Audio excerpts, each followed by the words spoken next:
এইটুকু ব্যাংকের মধ্যে আমরা কতগুলো পাইলাম? 1,37,000 ইয়ে। আজকে আমরা এই যে এটার মধ্যে আমরা কয়েন ফালাইছি, এখন আজকে এটা আমরা ভাঙবো, মানে ব্যাংক ক্রাফট করবো আজকে, নাকি ব্যাংক ক্রাফট হবে। ভাই একটু তুলে দেখেন দিই, মানিক ভাই।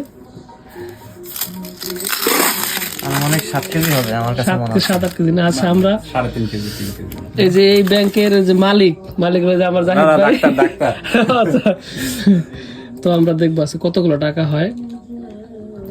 আমি ব্যাংকে ইয়া দিয়ে দিছে, এরা একটা টার্গেট দিয়ে দিছে যে যদি 500 টাকার কয়েন ঢুকানো হয় তাহলে এই ব্যাংকটা যদি পুরা সম্পূর্ণ হয় তাহলে হচ্ছে যে 3 লাখ ইয়েন হবে। তারপর ভাই যেহেতু 500 আর 100 ফালাইছে, আমি ধারণা করতেছি যে এটা 1 লাখ টাকা হবে এখানে। 1 লাখ আসলে এই ব্যাংকটা আমার না, এটা হচ্ছে আমাদের জাহিদ ভাইয়ের ব্যাংক। এই যে বড় ভাই জাহিদ ভাই হচ্ছে দিনাজপুরের গর্ব। জাপানে এসে এই যে টাকা জমাইছে, ওই আর কি টাকা জমাইছে, ইনশাল্লাহ সামনে বিয়ে শাদী করবে। যদি 3 লক্ষ টাকা হয় তাহলে তো বইয়ের গহনার টাকা হয়ে গেল। এই যে আমাদের ব্যাংক এখন ভাঙতেছে, ব্যাংক ভাঙতেছে আমাদের এই ফকুসান ফ্রম পঞ্চগড়। হ্যাঁ, আমার এখানে মোটামুটি মনে হয় যে 7 মান আছে,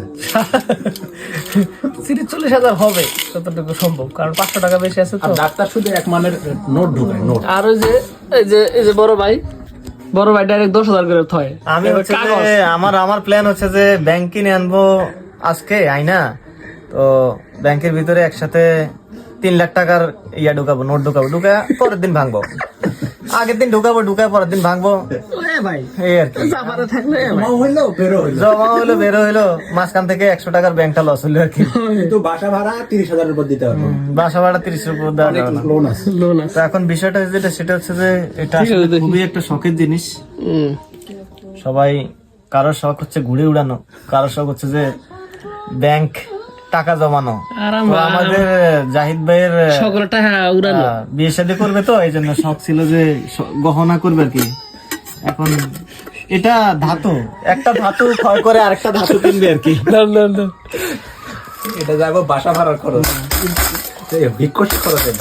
এটা একটা ধাতু ক্ষয় করে আরেকটা ধাতু কেনা আর কি। ভিক্ষসী, এটা ইনভেস্টমেন্ট। মুদ্রা ধাতু থেকে স্বর্ণ ধাতু, গোল্ড ধাতুতে যাবে আর কি, কনভার্ট হবে। এটা তো অনেক হেভি মাল, হেভি মাল।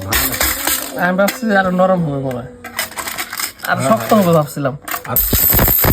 ওরে পয়সা রে, কত রাত যে গেছে না ঘুমে এই টাকা ইনকামের জন্য। এখানে এই যে আমরা বাঁচালাম 100 টাকা 500 টাকা নোট 100 টাকা হয়, তাহলে 50 টাকা এই ফাইনালি হবে। 500 টাকা নোট আছে বাংলাদেশে, 100 টাকা 500 টাকা নোট দেখি আল্লাহ 200 হবে একদম ফাইনাল। আল্লাহ ভাই যদি 200 না হয়, দুজনে তো 10 মান আছে এখানে, ফাইনাল হবো। ফাইনাল আজকে 1 লাখ টাকার উপরে হবে। ভাই আমরা বাঁচালাম। ডাক্তারগুলো সব 100 বসাইতেছে, আমি 500 বসাইছি। না কিছু দেখেন না, আমরা বলতে থাকি। বুঝতে স্যার এই 39টা আরে গনেন আপনি গাছকা 200 বার করেন গাছকা আপনি 200 বার করেন, আমি দেখি। খুব গণনা চলতেছে তাদের, তারা এখন এটিএম বুথের মতো টাকা গণনা শুরু করে দিচ্ছে। এগুলা টোকিও থেকে শিজুওকা যাওয়া হবে, তার ভিক্ষসী খরচ আর কি। এটা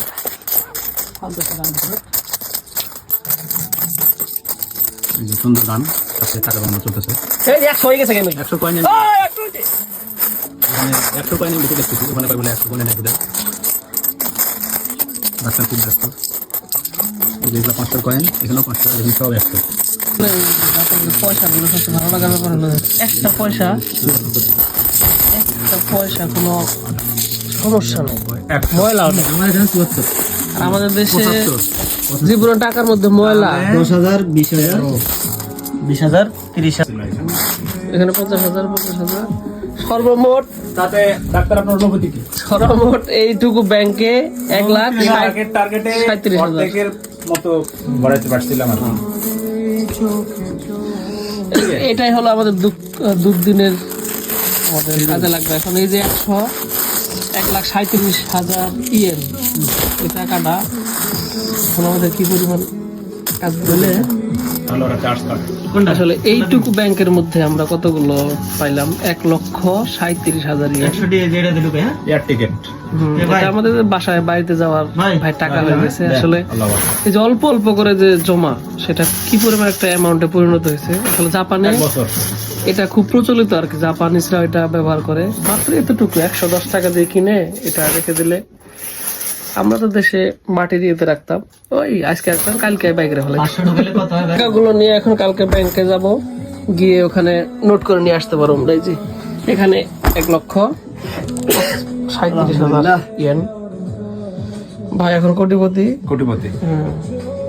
এই তো খরচের মুখ, খরচ টরচ করার পরে যে একটু কয়েন টয়েন ছিল রেখে দিছে। এই যে আমি এই যে গ্লাসের মধ্যে থুইছি 10 টাকা 5 টাকা আমার ভর্তি। ডাকশিতে এখানেও 2000 ইয়েনের মতো আছে। এই যে এখানে 2000। এই ভাই টাকা জমাই আর কি, আমরা গরিব মানুষ।